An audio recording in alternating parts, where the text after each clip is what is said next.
Hey everybody, welcome back to the Hiraeth and Other Words podcast. I am your host, Timothy Mangle, and this week we are talking about taking care of yourself. But before we get into that, I have a really cool, exciting announcement that I just want to share with you. This came out a couple days ago, realistically on Friday, Saturday, and Sunday now, so... the podcast has been asked to join the IWEP Podcast Network. And I'm really excited about that. Obviously, I said yes. And I was just on the podcast Interviews with Everyday People, which if you're watching the video version of this, you can see that I'm repping some merch from there. But I talked all about that on that episode. I've been Anthony Blackwell, who, if you're a longtime listener of this podcast, you'll be aware of who he is. He's been on twice, and it turns out that I've been on his podcast. He runs multiple podcasts, but I've been on podcasts that he hosts at least 7 times. So I've got to have him on this podcast a couple more times to make up for that and to balance it all out. But yeah, there's a lot of really great podcasts on the network. It's Interviews with Everyday People, Banging Beers, Tornado Tag, Welcome Back, and now Hiraeth and Other Words, and this other thing called Stoned and Nerdy that I'm doing as well, which is a comic review podcast and a video game streaming thing that I'm doing on Twitch. I will link all that stuff in the description to this, so if you want to check out Banging Beers or any of the other podcasts on the great network, I just ask that you go ahead and do that. It would mean a lot to me. It would just be a great way to say thank you to the rest of the people on the network for welcoming me. And I just want to say, I was added to a group chat and with all the other people from all the other podcasts on the network, and they were just super welcoming, super, just embracing me. Everyone went and checked out the podcast and told me what they liked and all that stuff. It was very nice, and just want to say thank you to them. Thank you to Anthony, and just thanks for having me. So that's that. And now so maybe this is one of your first episodes that you're watching, because of, maybe you've seen me before on Interviews with Everyday People, or maybe you just heard about this podcast now because of the announcement, or whatever it would be. But I'm happy to have you here. And if you've, one of those old time listeners who've been hanging out for a while, just thank you again for hanging out and for making just, both of you, new listeners, old listeners, you're the reason that I do this. So I really appreciate that, and hope that you glean something from this episode and this podcast. Just make sure to like and subscribe and to share and all that stuff. You guys are on the internet, to do all the internet stuff. But let's hard handbrake turn right into the topic for this week. And the topic really is, like I said, the name of the episode is Taking Care of Yourself. It's about self-care. And I'll probably be doing, episodes about this, and I have talked about this before on the podcast with various guests I've had in the past and whatnot. But I don't know. I feel like, when I scroll on Facebook, I see a lot of posts that just talk about what self-care is, or, and all these things, and, what it is and what it isn't, and people's just, everybody has kind of their own perspectives on self-care and self-love and all of these things. Self-care, self-love, I'll probably be using those terms interchangeably. I'm sure that there's a difference between those 2 things if you really want to break down to it, but essentially the idea is, very similar, because if you love yourself, you'll take care of yourself, because I believe that if you genuinely love somebody else, you'll do more than you would if you didn't, for that person. I'm not one of those people that say that if you if you truly loved a person, you wouldn't do this, you would only do this. I think love is too complex of a thing for any individual to say how any other individual would respond to love. Yeah, I think it's very easy to say that, and this definitely connects in with self-care, and all of those things, is it's very easy to say that there's just one way to do something. It's like when somebody finds something, it's like, man, if you just wake up at 7:30 every day, you'll be good to go. If you get 8 hours of sleep, you'll be good to go. And I think the honest truth is that not everybody works the same. I think about when we look at the exterior world of people, we can see different styles of clothing, different hairstyles, different personalities. You have very meek individuals, and then you have very loud and abrasive, whatever the word would be, just, high energy individuals. You have people who learn best just by listening. You have people who learn best by seeing. There's so many different varieties of ways to do things. And I think it's very easy for people when they think about how do I do one thing, it's to think that the way that you do something might be the way that's best for everyone. And like I said, the examples that I'm trying to point out, what's best for you might not be what's best for everyone, but it's good that it's best for you.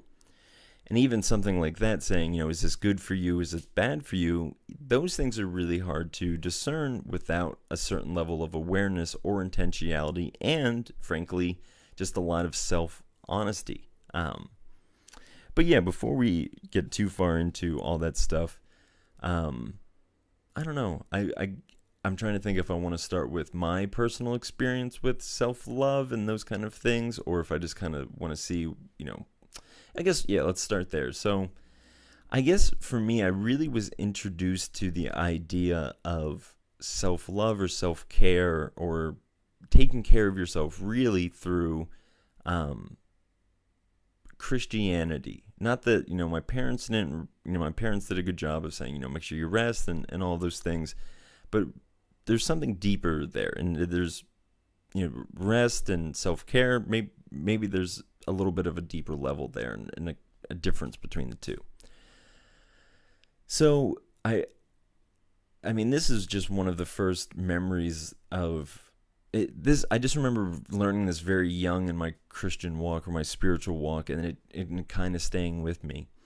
When you read the New Testament and you're reading the Gospels, which are the story of Jesus, I just realized that if people have never been to this podcast, they might, if you've come from the IWEP Network, you probably don't know what this podcast is about. But I just want to say real quickly that this is a podcast about spirituality and how do we find home. The word Hiraeth, it's a Welsh word meaning to be homesick for a place you've never been before, to long for a place you've never been before. And this podcast is really about, it's sometimes solo episodes, sometimes I have people on and we have conversations, but it's really about finding home. How do we find where we feel most aligned, most ourselves, and all of those things. So this idea of self-love or self-care is really obviously brought in under that because, yeah, I mean, a big part of spirituality is learning to do the inner work and to work through the muck, and we'll get there. But yeah, so for me, I just wanted to throw that in because, you might not be here before. I remembered I wanted to say that at the beginning, and I don't feel like restarting. But yeah, so going back to where I was really first introduced to this idea of self-care. When you read the New Testament and you read the Gospels, and this, which are the story of Jesus, you see there's this kind of thing that repeats through all of them. I think. I'm not 100% sure if there are in everyone, but there's very much this recurring theme through Jesus' life where he has times where he's very involved with crowds, and then he has times where he's just isolated and contemplating and really just watching his energy levels and making sure that they're maintained. And And it's super important because, Jesus had such a how do you say that, an important mission that he was on, or he at least felt the weight of what he was trying to do, of encourage people onto higher spiritual living, into greater depths of love, and all of those things. And that's a lot of energy for an individual to be working through those things and to be doing those things. And so, of course, he continually had to make sure that his energies and his motives and all of these things, all of these internal feelings, kind of not external things, to make sure that they're in balance. Because I think it's really easy, and one of the reasons I really like this is because I think it's really easy to just think that the best spiritual thing that you can do is to just be very positive and constantly being light and whatever in somebody's life, to continually to I don't know, just to be a source of light and positivity and creativity. I think people associate spirituality with that, and I think that that is predominantly true. And again, I always go back to the book of Genesis because I think it's such a fascinating book. But during the 7 days, 7 metaphorical, poetic days of creation, God is doing kind of just that. He is being light, he's being positivity, he's being creativity, because he is the thing that is, he's creating all things, and they're not just being created as external, but they're things that are welling up out of God. I did this episode a long time back. Every episode I say, go back and listen to The Field in Which All Things Grow. When we talk about God, that episode really helps unpack what I mean when I talk about that. But I believe that creation is something that grew out of God itself, and obviously there's a lot of energy and momentum and potential and all of those things being put into that exploding out of the field of infinite potential. And on this, he does something on the first day, the second day, the third day, just more and more diversity and more complexity. But on the final day is the day of rest. And this is what I always go back to, is just, man, if God, the very foundations of reality and the creator of reality and the peg on which kind of the wheel of reality spins on, if that itself needed a time of rest, I don't understand how anyone thinks that they would be excluded from that. And again, think about this if you couldn't even begin to understand how big this world is, let alone the universe that this world dwells within, you would think that the entity or whatever that was able to create such a thing wouldn't have this need for rest. But yet it finds itself, and it's not just a rest than I'm just so exhausted or whatever, but it was a rest and reflection. And that'll kind of tie into everything. But again, it wasn't just this kind of just like, oh, I'm exhausted, I'm just going to let that whatever. But it was a stepping back from it and observing it. And I was recently having this conversation with my partner about rest. Partly because I had this in mind, partly just because we're individuals in a hectic time and it's important for us to know how to rest. But we were talking, and she was saying, it's not just enough to have, you can't work 4 days on and then have, and again, I said it earlier that there's different strokes for different folks, right? So my heart and underneath this is, how do you feel most aligned, and how do you feel back to who you are, and how do you truly feel rest, and how do you truly take care of yourself, which is the big theme. We'll kind of unpack that more. So however you do that and that you move forward, that's good. But it seems like a lot of people that can't work these full-time jobs, or 4 days on, 1 day off, 4 days on again, or whatever, because you're mostly spending that time just doing that resting. You're exhausted, you're trying to reaccumulate that, and then maybe if you're lucky, you have a second day off, and then you can look back over your week and then kind of reflect on it, and really just because I do really believe that there is a difference between just kind of resting or getting your energy back versus contemplation and introspection and reflection over your week, and not just what you did during that week, but how you as an individual internally and externally went through that week. Yeah, and, if the idea is taking care of yourself, how I have that written in the title is the word yourself is usually one word, but I wanted to do something here a little bit silly with the wordplay, or fun rather, with the wordplay of taking care of yourself. Is this possessive as you have a self? So then the question is, well, what is yourself?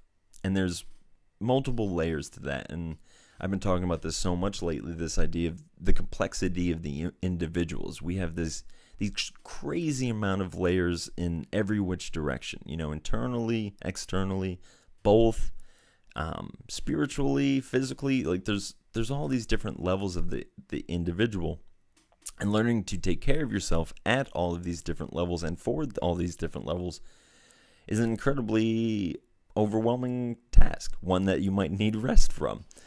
But what I will say is that you have a self in which you are,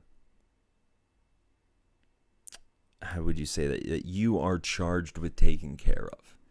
Now the charge, it's not necessarily by anyone outside of the fact of you as you know yourself is found within a self, and observing of a self, and is the self ultimately.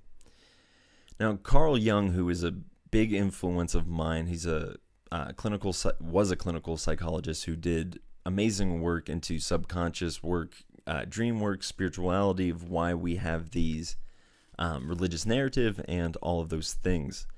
His understanding of the self, and I'm sure that I'm not entirely correct on this, but this is my understanding of it, is that he interprets the self as the all-encompassing experience. I think when people think of self, they think of just kind of this thing, of the body, of just whatever. But the reality is you're not just your body, and you're not just this one singular thing. Your job, that is, it's not you, but it is a part of you, and it is something that runs concurrently with you, and therefore is, a part of you to some degree. It's not you, but it's a part of you. And, you have all of these things in your life, and they all extend past just what you would acknowledge as the self. And even, just think about it this way. Anything that exists within the phenomenon of your awareness is an extension of yourself. Because, I am not separate from this microphone that I am observing, because the microphone is contained within my awareness, or my allness of my experience. And now I'm not saying that I am this microphone, but it is a part of myself, insofar as, like I just said, it is a part of the experience that I experience when I acknowledge selfness. So that if that is true, then that means that the self is, infinitely deep and infinitely expanding as far as you are able to be aware of those things. Awareness is essentially the ground fundamentals of, your own existence, because it is your awareness that makes your reality, is of being able to look out and see those things, awareness, hear those things. That's again awareness, feel awareness. Just essentially at the receiving end of all the senses, there is this truest version of the self that everything else expands out of. So I talk about all that, and I say all that to kick my camera. Sorry about that, folks. Oh boy. Yeah. I say all that because I think it's important to understand that when you think about self-care, that you're not just thinking about you. I think that is an important aspect of it, and the predominant amount of time that people focus on, and where you should kind of focus on the you. But remember that you're doing it because you exist in a larger context outside of just the self that you would acknowledge as again, just being this thing. So the self that we kind of, like I said, it's usually the self that we are aware of or most commonly acknowledge is the self of, whatever it is that this thing is. But the self, like I said, is in its truest form and its largest is all of that. So yeah, just kind of remember that as we go forward. So, okay, so like I said, my first experience with self-love was really seeing this, Jesus figure taking time in the midst of this great burden, this great mission, this great task that he had to go and do what was best for him as an individual. And in doing that, he was better off in the community that he was trying to influence and help and bring love and light to. Now, yeah, then from there, I think, I don't know, I started to see myself as somebody that was worthy of being taken care of. For the longest time, and I mean, I still struggle with anxiety and depression, but when I was young, I really struggled with depression and very low self-esteem and very low self-value or confidence or any of those things. And for those of you who aren't super familiar with me, is I was a overseas missionary for 5 years in Taiwan, and during that time I got really burnt out on religion and spirituality and came home and started to really dissect and break down a lot of the stuff that I'd been handed and a lot of those things. And the reason that I did that was because I was told at some point and got into my head that there was no true reality outside of this one that I was handed. And the one that I was handed wasn't one that was really helping me or one that was providing more solutions than problems. And I loved the Christianity that I was handed because I didn't know any better to question or whatever.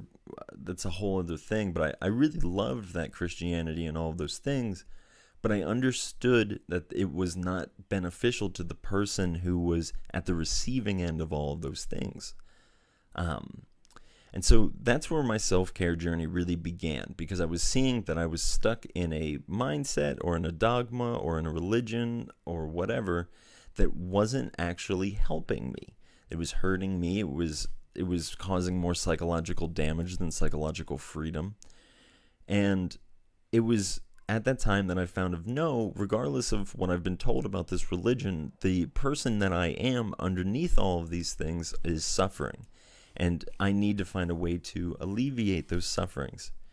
And that's really when I started to turn to meditation. And for me, like I said, a lot of my suffering comes from self-infliction of narcissism, of worrying, of self-destruction, of doing things that I know isn't best for me, of continually thinking repetitive thoughts that aren't good for me. And really, the thing that's going to bring about all of those changes is not listening to them as listening to the voices in your head that are like, no, you're bad, you're not worthy of feeling good about yourself or good about the world you live in or whatever. It's like, that's not true. You want to love yourself. That's why you have these notions of, well, how do I make my life better? Well, how do I do the things that will increase, prosperity spiritually and emotionally for myself as well as the people around me? The fact that you feel that way inside shows that your body wants to take care of itself. It's not this thing that you can just kind of disregard and push off. And around that time I was seeing a lot of things online that was like positive vibes only, positive, those kind of things. And I really understood that it's like, no, you can't just live in this world where there's only positive vibes. You can't live in this world where it's just pure only positivity. And the reason that I say that is because I don't believe that that's how the world works.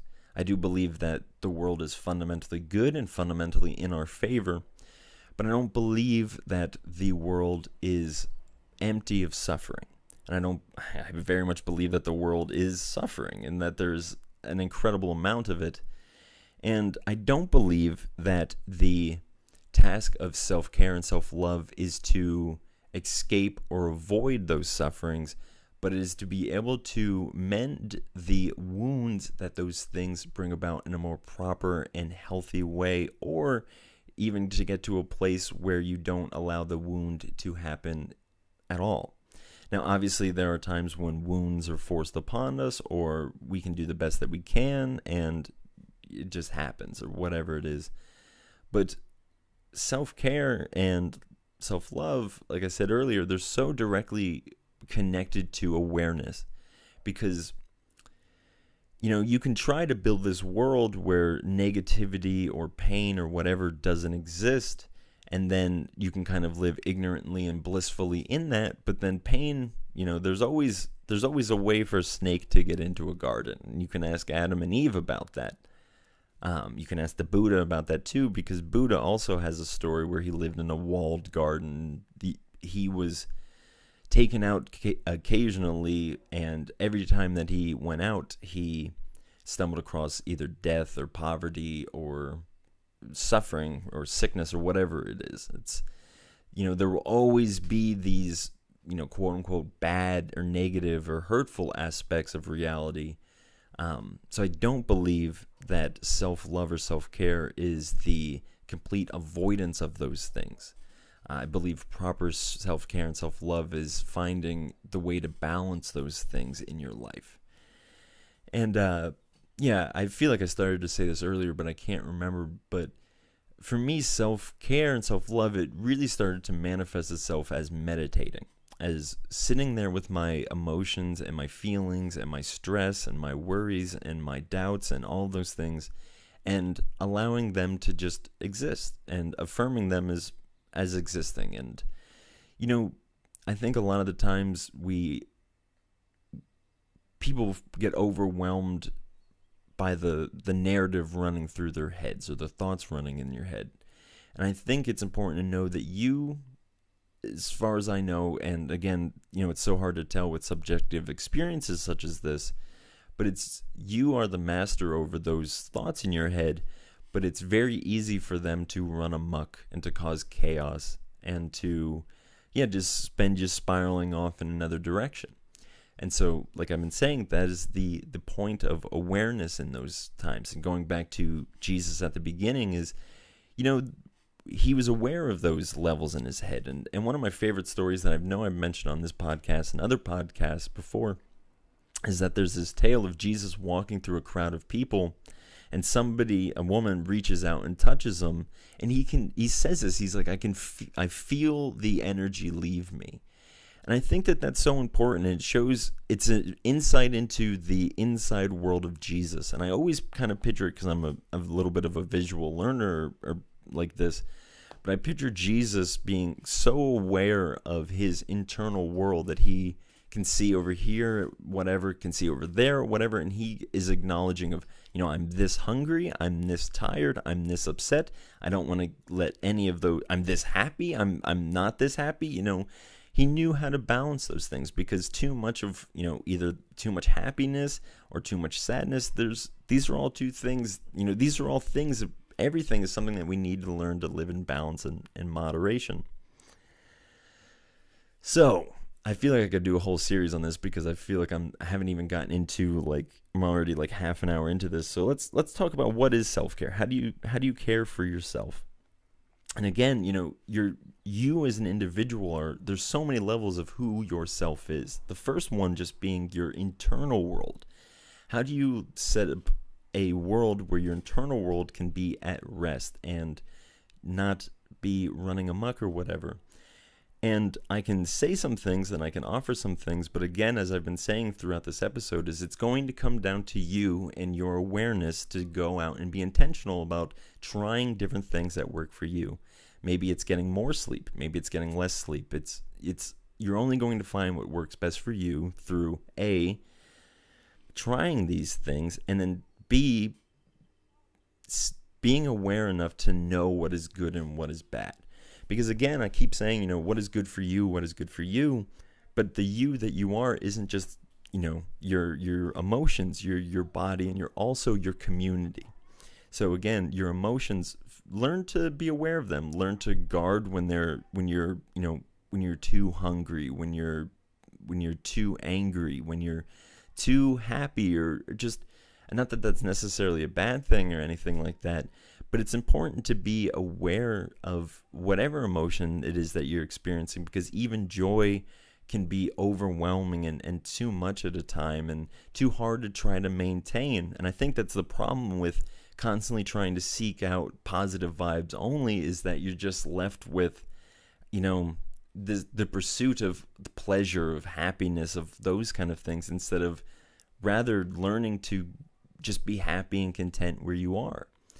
And, I feel like that's kind of what I'm trying to say through a lot of this, is self-care is ultimately going to be this thing that doesn't necessarily change everything about your world. That is a part of self-care, making the right choices, making sure that you're in a job that is able to take care of you and that you can take care of yourself and that isn't too overwhelming. But not everyone has the ability to pick and choose the jobs that they would work at. Some people are just stuck in a job somewhere, and if that's you, I hope that what you can learn from, or what you would take away from this, is not trying to escape those things or try escapism, but to embrace being present and seeing the beauty in all things. And that's, it's a lot harder, but it's a lot more beneficial in the long run, because you'll be able to enjoy your environment where you're at, instead of trying to be, again, this is the argument against positive vibes only, or only good things happening, is you're eventually you're gonna, the pursuit of trying to find all these happy, positive emotions is going to turn out to be the negative things in your life that you've been trying to run from. So, and just even constant seeking of pleasure and happiness, that is just a cover-up for pain that we're not working through. Because again, I don't see God in the beginning in his resting, or Jesus in his resting, of being like, I'm just doing this for the pleasurable aspect, but rather it is a resting that is important for the community. Now, part of the reason that I wanted to do this episode, it was because so many times I'll see memes on Facebook that'll be like, if you try to ruin my inner peace, I'll stab you, or something like that. And I'm just like, man, that's not true self-care. That's not true self-love, because you're still angry. You're still clearly hurt, and you're projecting it out to somebody who would be trying to take that away from you. And I understand that. I understand how hard it is to maintain inner peace once you've found it, and how much it sucks when somebody comes along when you're in a good mood, when you're in a good headspace, when you're feeling aligned, and they just knock you off your rocker, or just try to steal some of that, or just are constantly negative around you. We know what this is like. But again, you're not going to be able to avoid those people. You're not going to be able to fully escape that reality. So learning to be present and to love and to just be aware at the moment, that is one of the biggest things. And again, it's about community. Yourself extends beyond just your body, and again, I kind of skipped over the body, but make sure that you're taking care of it, that it's again, if the constant seeking of pleasure is that you're not going to be working out, or doing anything like meditating or yoga, where you have to go into these positions that are intentionally uncomfortable. Because again, it's not just about avoiding the negative, but it's about embracing whatever life throws at you in a proper and an open heart manner. And so self-care of the emotions, like I said, is guarding those, being aware of those. Self-care of the body is listening to it, of being like, it's saying, I need rest, I need food, I need water. Your body it needs tender nourishment. It needs nourishment. And it's only going to come about if you choose to do the things that nourish you. And again, that implies that you need to learn what nourishes you. And everyone, I think, knows that instinctively of what it is. They might not be able to articulate it, but when they find it, boy, howdy do they know it. And I don't know. I would just encourage you to just do trial and errors, figure out what works for you and what doesn't. Yeah, I don't know. I feel like we're getting later on this episode. I didn't want this one to go so long because so many of the recent ones have been going kind of long, but taking care of yourself. You are you in so many different ways, in so many different areas. There's, the internal you, the external you, and the communal you, the you that is all around you. And I really want to emphasize the importance of taking care of yourself at all those different levels. And I guess to just kind of end it up, I'll just talk about what that looks like for me personally, and how I think, just what that looks like for me personally. So maybe give you some points to jump off of. But taking care of my emotional state, emotional states and physical states, they have a big overlap, and usually you can take care of them one at the same time. I am a huge fan of scented body bath, like bath time baths, like just doing that, just sitting in my bathtub with some warm water and some some bath bomb or whatever, and just lighting candles and listening to music and reading stories or comics or books or whatever it is. Those are good ways to take care of yourself mentally, and that's a great way to do that. But yeah, it isn't just that. I do that, and I need that. And I remember one time I was getting ready to do that one night, and my girlfriend, she said to me, she's like, you're so good at taking care of yourself. And I said, yeah, it's because I realized how broken I am, and if I don't take care of myself, I'm just going to be a broken mess for everybody. And I think that that's important, because I'm acknowledging, yes, like I am taking care of myself, but it's because I'm aware that if I don't, it'll be a problem. And that goes back to awareness. And yeah, and so figure out what that looks like for you in your life. I've figured for me, it's baths, it's putting down my phone and walking away when anxiety is too much. There's a bunch of different ways for you to be able to experience those things. And again, that's a mentally and physically.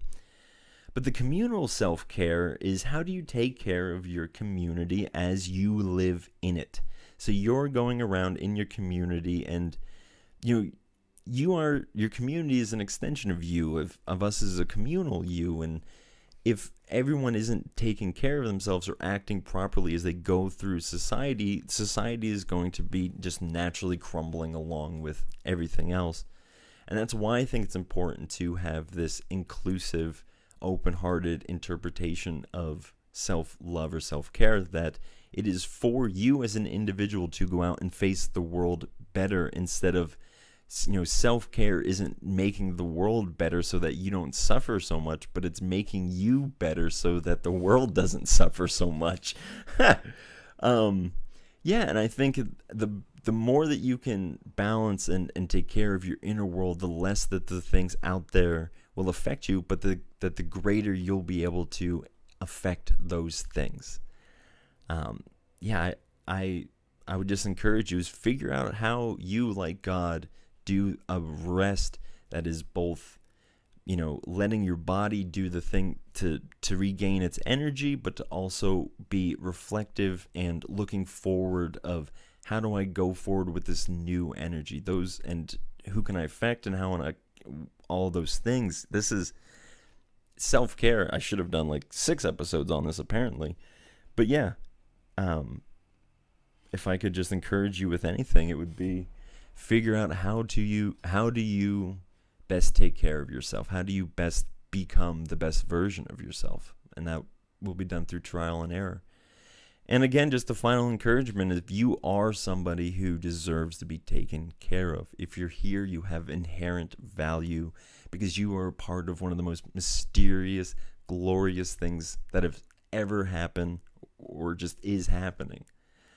And yeah, you're a special part of that. And only you can become aware of that. I can tell you that until I'm blue in the face, but if you don't accept that and embrace that, then that's up to you. But I do believe that as you accept that and as you see that, then you'll be overwhelmed with the sense of taking care of yourself and doing what is best for you, and not a selfish or an egotistical way, and that's not what it should be. It should be a way that makes you better in your community. So friends, however you do that, I pray that you continue to do it. I ask that you don't go crazy with, self-care and self-love and then neglect the world or neglect the parts of you that are grosser. I didn't even get into shadow work, which is another thing that I'll go into at some other time. But yeah, I just ask that you would take care of yourself and take care of your emotions, your body, and the community around you. Thank you so much for watching. If you enjoyed this and you wanted to support the show, we have a Patreon where we have a monthly bonus episode and kind of other stuff, exclusive deals, and just all that kind of fun stuff. That'll be linked below. Like I said, we are now a part of the IWEP Network, so thank you for having us, and thank you for promoting the show, and I ask that you would go check out all of them. Friends, I love doing this. I love being a part of this. I love you being a part of this. So, yeah, let's enjoy this all together, shall we? Friends, thank you for stopping by. I ask that you would love your neighbor as yourself and that you would love yourself. Have a good one.